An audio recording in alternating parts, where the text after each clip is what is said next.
Hello बच्चों, क्या हाल चाल है। I am Anju Bhardwaj, back with the fourth and the concluding part of French revolution, class 9, chapter 1, history. In this part 4, that is the concluding part, we will finish it up with all the new happenings after Napoleon Bonaparte. So let's start with the concluding part. Next. Did women have a revolution? अब क्या औरतों ने भी revolution में participate किया था? हमने पूरे के पूरे चैप्टर में पढ़ा कि ज्यादातर जो पुरुष लोग थे वही गए आर्मी के अंदर, और चाहे वो किसी भी की भी सरकार थी, आदमी ही सारे के सारे उसमें गए, महिलाएं पीछे से अपना घर देखती या फिर लाइवलीहुड के लिए कुछ कमाती. लेकिन हमने इससे पहले वाले पार्ट में ये पढ़ा था कि जैकोबिन क्लब जो बना, उसके अलावा कुछ विमेन्स क्लब भी बने थे. तो आगे पढ़ते हैं. इसके लिए बहुत पहले से ही जो स्त्रियां थी वो एक्टिव पार्टिसिपेंट रही थी सारे के सारे इवेंट्स में, जिसकी वजह से फ्रेंच सोसाइटी में बहुत सारे चेंजेस आए. ठीक है, उनको ये आशा थी कि उनके इन्वॉल्वमेंट, उनके शामिल होने से जो रिवॉल्यूशनरी क्रांतिकारी गवर्नमेंट है वो प्रेशराइज हो जाएगी और उनकी अच्छी लाइफ को इम्प्रूव करने के लिए कोई ना कोई नए सुधार शुरू होंगे. ज्यादातर जो औरतें थी वो थर्ड स्टेट से बिलोंग करती थी और उनको काम करना पड़ता था अपने जीवन यापन के लिए. वो औरतें काम करती थी किस किस के रूप में? सीमस्ट्रेसेस, लॉन्ड्रेसेस, कपड़े धोने, कपड़े सिलाई के लिए, फूलों को बेचने वाली, फल को बेचने वाली, वेजिटेबल्स को बाजार में बेचने वाली, या कुछ एम्प्लॉयड भी थी एज डोमेस्टिक सर्वेंट्स भी थी. वो फर्स्ट स्टेट के यहाँ पर वो डोमेस्टिक सर्वेंट्स थी ना. ज्यादातर जो औरतें थी उनके पास एजुकेशन नहीं पहुंच पाती थी, इसीलिए उनके पास कोई जॉब ट्रेनिंग भी नहीं पहुंच पाती थी. केवल जो बेटियां थी वो भी बड़े लोगों की, नोबल्स की और अमीर लोगों की, थर्ड स्टेट के मेंबर्स की, they could study at a convent, केवल वही कॉन्वेंट स्कूल में पढ़ सकती थी. इसके बाद उनकी शादियां कराई जाती थी पढ़ाई होने के बाद. जो कामकाजी महिलाएं थी उन्होंने अपनी फैमिलीज की देखभाल भी की, खाना भी बनाया, पानी भी लेकर आती थी और ब्रेड के लिए लाइन में भी लगती थी और अपने बच्चों की देखभाल करती थी. इसके अलावा एक जो सबसे ज्यादा इसमें दुख वाली बात थी वो ये थी कि पुरुषों से कम उनको दिहाड़ी मिलती थी, जो कि सही चीज नहीं थी. इसके लिए भी रेवोल्यूशन वीमेन लेकर आई. Next paragraph. अब पॉलिटिकल क्लब्स और न्यूज़पेपर्स के बारे में औरतें भी अपने इंटरेस्ट की चीजें उसमें लिखने लगी और बोलने लगी. करीब 60 वीमेन्स क्लब सामने आए अलग अलग फ्रांस की सिटीज से. दो मेन जो क्लब्स थे औरतों के वो थे the society of revolutionary and the Republican women. ये थे दो मेन क्लब्स जो कि औरतों ने शुरू किए. अब उनमें से जो डिमांड्स थी वो थी, next, that women enjoy this, कि औरतों को भी सेम वही राजनीतिक अधिकार मिले जो आदमियों को मिलते हैं. औरतों को बहुत बड़ा दुख सहना पड़ा, वो डिसअपॉइंट हो गई ये देखकर कि जो कॉन्स्टिट्यूशन था 1791 का, उनको पैसिव सिटीजन्स बताया गया था, जो हमने सबसे पहले फर्स्ट स्लाइड में पढ़ा था. Active citizens as well as passive citizens.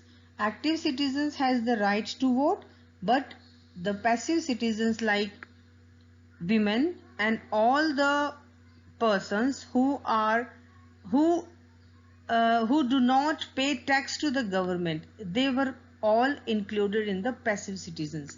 तो 1791 में ये बात आई कि विमेन को पैसिव सिटीजन माना गया। अब औरतों ने क्या किया, पैसिव सिटीजन अपने आप को मनवाना नहीं चाहती थी, तो उन्होंने क्या मांग रखी, वोट करने का उनको राइट होना चाहिए और उनको असेंबली में भी इलेक्ट होने का अधिकार चाहिए और पॉलिटिकल ऑफिस भी वो देखे। कहने का मतलब है पॉलिटिकल फिगर भी वो बन सकती हैं। तभी उन्होंने ये भी सोचा कि would their interest be represented in the new government, और क्या जो अब नई गवर्नमेंट आई है क्या वो हमारे इंटरेस्ट की बात करेगी। आगे देखते हैं कैसे। शुरू के सालों में जो क्रांतिकारी गवर्नमेंट थी उसने इंट्रोड्यूस किए कुछ लॉज जिसकी वजह से औरतों की जिंदगी की जो हालत वो सुधरी। साथ ही साथ उन्होंने स्टेट स्कूल भी बनाए, स्कूलिंग कंपलसरी कर दी सारी लड़कियों के लिए। उनके फादर्स जो उनको शादी के लिए फोर्स करते थे वो ऐसा अब नहीं कर सकते थे। मैरिज को एक बना दिया गया कॉन्ट्रैक्ट जिसमें फ्री होकर शादी हो सकती थी और साथ ही साथ में उसको रजिस्टर्ड भी कराना हो सकता था। किसके अंदर, अंडर द सिविल लॉ। जिसकी मैरिज रजिस्टर्ड नहीं होती उसको रिकॉग्निशन नहीं मिलती थी as a married couple.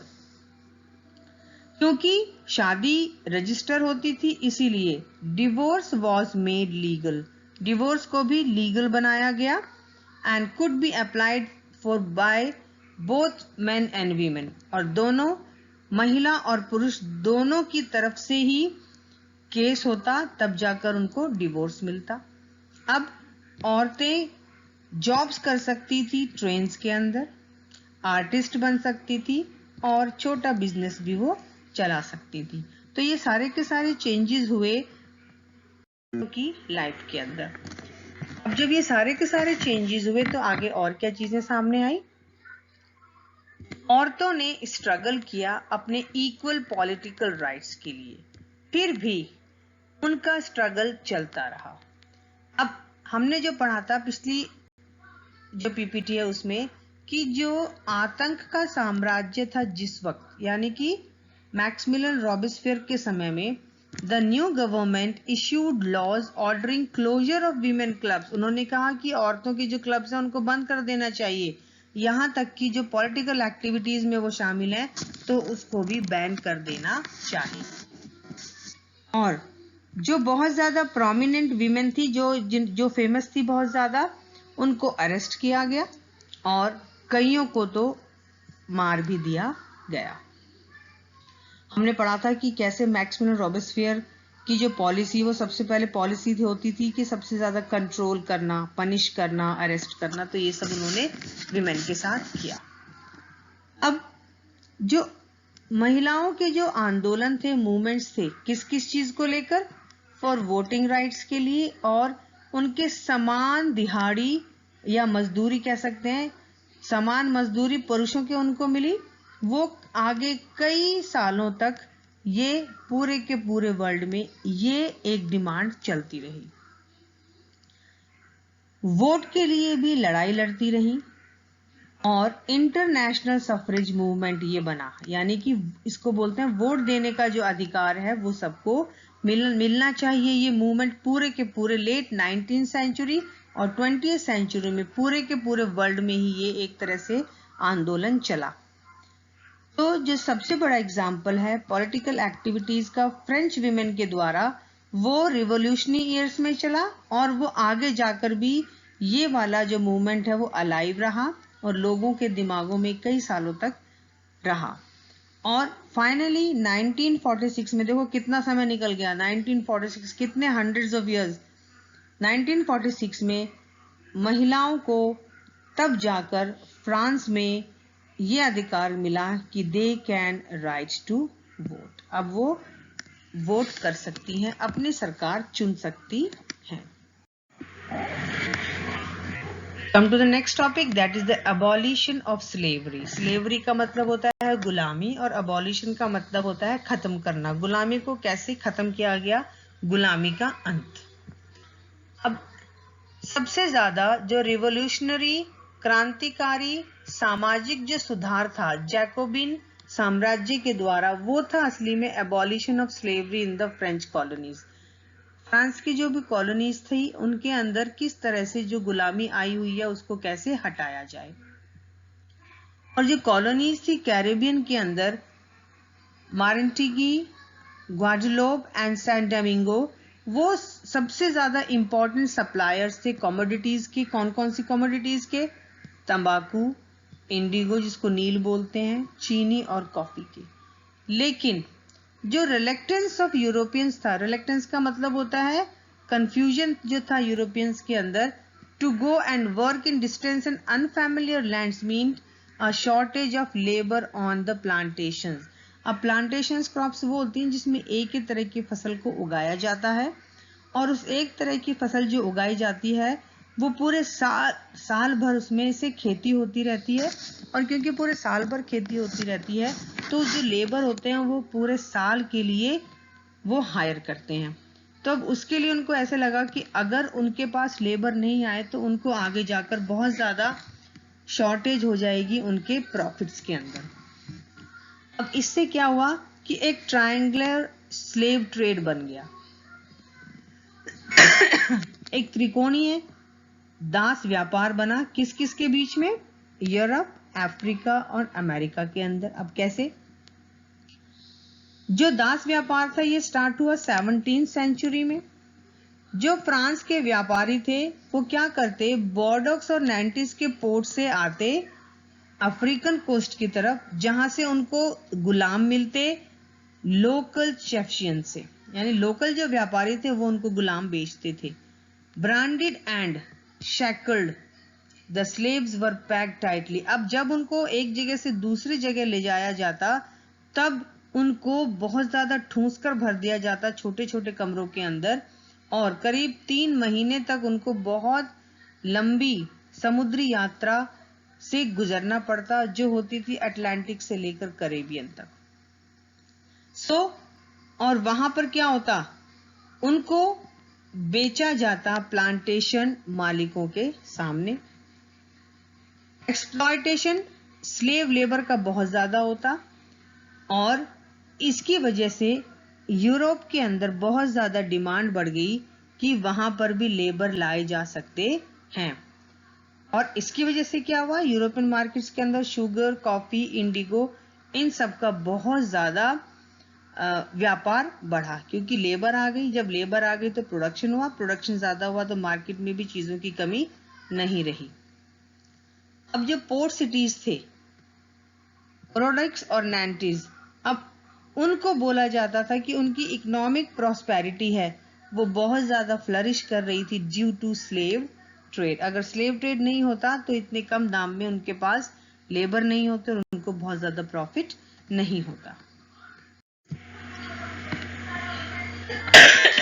Sorry, 18वीं century में हर वक्त स्लेवरी का फ्रांस में बहुत ज्यादा आलोचना इसकी होती रही।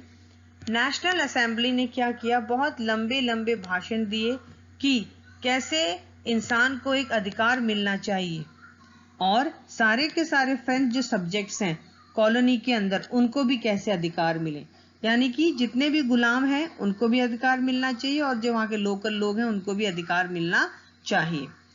बट लेकिन ये लॉज को पास नहीं किया जा सका। क्यों? क्योंकि जो विपक्ष में बैठे थे बिजनेसमैन ज्यादा थे, उनकी इनकम इस पर आधारित थी कि अगर स्लेव ट्रेड को खत्म कर दिया तो उनकी इनकम कैसे होगी। फिर फाइनली जो कन्वेंशन थी 1794 में इन्होंने लेजिस्लेटिव्स बनाई थी and to free all slaves, लेकिन बाद में जाकर सारे के सारे स्लेव्स को फ्रेंच ओवरसीज पोजेशंस दे दिए गए। फिर क्या हुआ कि it was turn out to short term measure, लेकिन ये क्या था, थोड़े समय के लिए ही रियायत थी। लेकिन 10 साल के बाद फिर से जब नेपोलियन बोनापार्ट आया उसने फिर से री इंट्रोड्यूस कर दिया गुलामी को। प्लांटेशन ओनर्स जो थे वो समझ गए थे कि जो उनकी फ्रीडम है उसके अंदर right to enslave African negroes. अब नीग्रोज का मतलब होता है नेटिव्स ऑफ अफ्रीका। ज़्यादातर वो लोग को ही नीग्रोज कहते हैं। उनके हमारे जैसे पूरे वर्ल्ड में कई सारी रेसेस होती हैं, मंगोलियन है, एशियन है, यूरोपियन है, ऐसी नीग्रोज भी हैं। तो जितनी भी रेसेस हैं उनके पर्टिकुलर कुछ फीचर्स होते हैं। जैसे इसमें फीचर्स हैं, इनके कर्ली हेयर्स होंगे, ब्लैक इन कलर होंगे, मोटी नाक होगी इनकी एंड ब्रॉड लिप्स होंगे। तो इनको रखा जाता था एज स्लेव्स और अपने इकोनॉमिक इंटरेस्ट के लिए प्लांटेशन ओनर्स इनको रखते थे।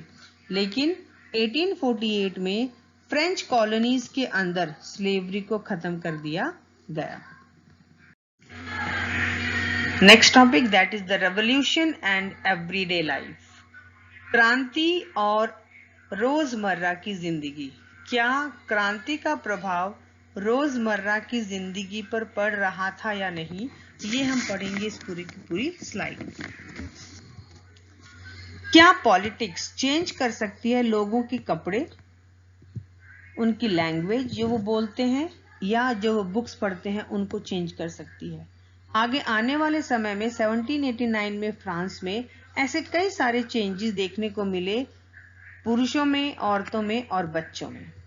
और जो क्रांतिकारी गवर्नमेंट्स थी उन्होंने भी क्या किया, उन्होंने भी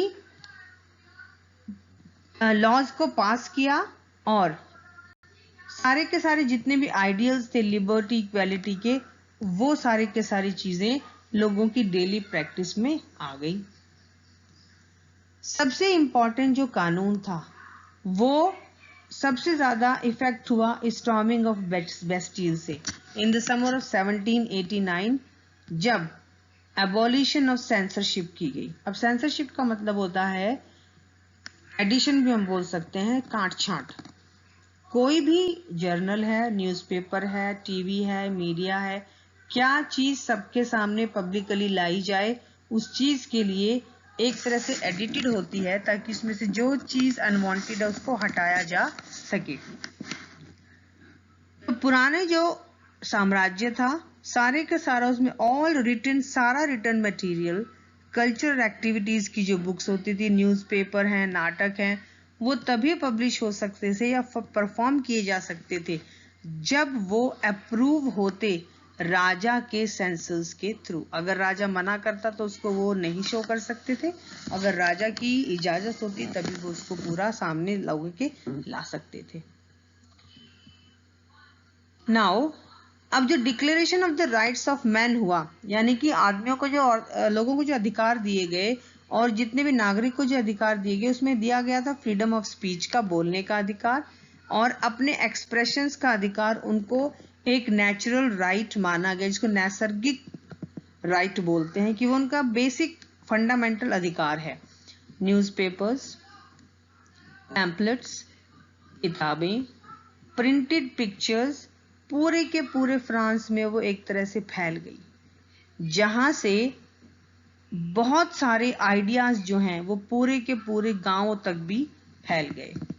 and they all described and discussed the events. जो भी चेंजेस फ्रांस में हो रहे थे वो सारे के सारे चेंजेस इन बुक्स में, पैम्पलेट्स में, न्यूज़पेपर्स में छपते थे और वो लोगों के पास जाते थे।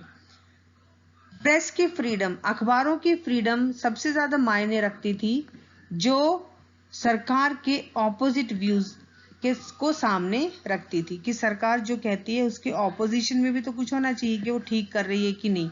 वो सारा का सारा काम ये मीडिया करती थी। हर तरफ जितने भी इसके साइड्स थी उसमें क्या था कि वो लोगों को कन्विंस कर सकती थी प्रिंट मीडियम के थ्रू। होता ही है, जब अखबार में कोई भी चीज आती है हम घटनाओं के हिसाब से समझ पाते हैं कि सरकार सही कर रही है या नहीं। इसके लिए इन चीजों के अलावा भी नाटक, गाने और छोटे छोटे त्योहार में जितने भी छोटे छोटे समारोह होते हैं उसमें भी लोगों को अट्रैक्ट किया जाता।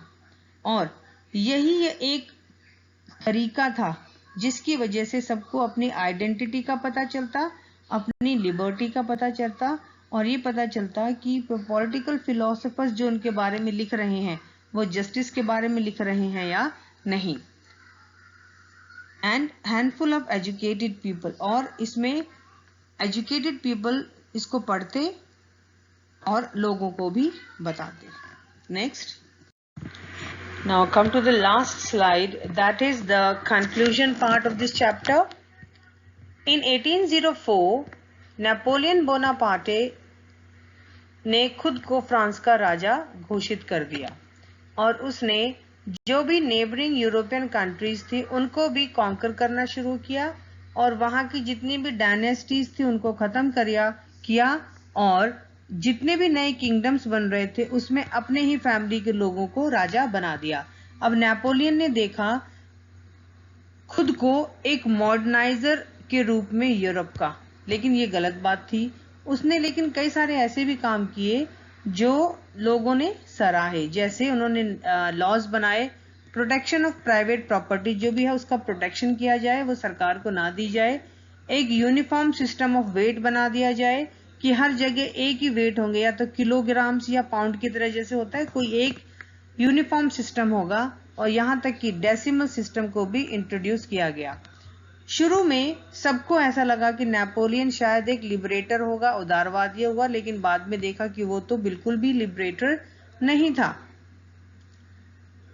लेकिन नेपोलियन की जो आर्मीज थी उन्होंने हर जगह वो घुसती चली गई अपनी फोर्स के साथ, लेकिन 1815 के वाटरलू वाली लड़ाई में उसको हरा दिया गया।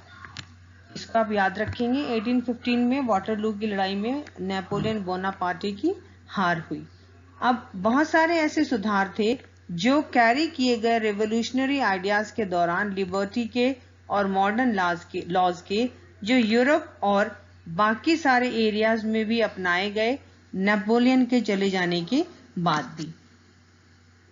जो भी आइडियाज थे लिबर्टी के, डेमोक्रेटिक राइट्स जो भी थे, वो बहुत इंपॉर्टेंट थे एक फ्रेंच रेवोल्यूशन के एक विरासत के लिए। अब जो ये था पूरा का पूरी चीज, ये डेमोक्रेटिक राइट्स और लिबर्टी जो है ये सारी की सारी फ्रांस में फैली और उसके बाद यूरोप में फैली 19th सेंचुरी के अंदर। इसमें सबसे मेन बात ये हुई कि जो फ्यूडल सिस्टम था, सामंतवादी प्रथा, उसको पूरी तरह से खत्म कर दिया गया। जो कॉलोनाइज्ड पीपल थे उनको रीवर्क किया गया इस आइडिया में कि उनको भी फ्रीडम मिल जाए उनकी गुलामी से, और पूरे राष्ट्र को एक सवरन नेशन स्टेट बना दिया जाए। ये पूरी की पूरी जो परिभाषा है, जितनी भी हैपनिंग्स हैं और जितनी भी चीजें अच्छी थी, वो सारी की सारी हमारे देश के दो बहुत बड़े जो लोग थे उन्होंने इसको इंडिविजुअली लिया। उनमें नाम था टीपू सुल्तान का और राजा राम मोहन रॉय। ये दो एग्जाम्पल्स थे हमारे भारत के जिन्होंने सारे के सारे आइडियाज फ्रांस की रेवोल्यूशन से लिए थे। सो this was the end of the chapter number 1, history, class 9. Thank you children, take care and study good.